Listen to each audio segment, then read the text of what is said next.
The Inkbound Gospel of Asphoria. Long before the studio fell silent, before the projectors choked on ink and the halls learned how to whisper, there was a singer hidden between frames. Her name was Asphoria. She was never meant to be a main character. The animators called her the Rose Girl, a rejected design meant for a scrapped cartoon musical. She appeared only in test reels, a pale woman crowned in thorns, singing to flowers that bled black ink instead of water. Executives thought she was too unsettling for audiences. But the studio's composer became obsessed with her. Every night after closing, he descended beneath the theater with unfinished reels and experimental ink. He believed cartoons could become ethereal if enough emotion was poured into them.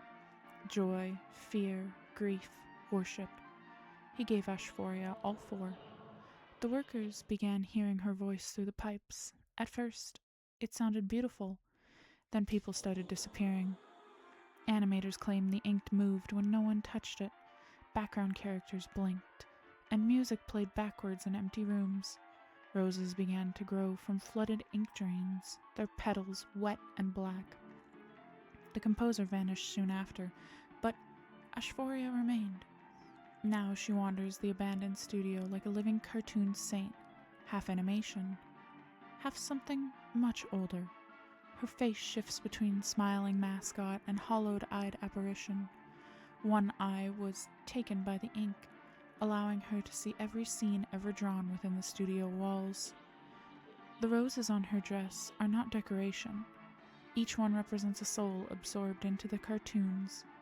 When she sings, the walls ripple like film strips. Ink creatures emerge from puddles to kneel before her. Broken projectors restart on their own, showing lost episodes no one remembers animating. Employees who hear her voice too long begin changing. Their smiles stretch wider, their movements become jerky and looped.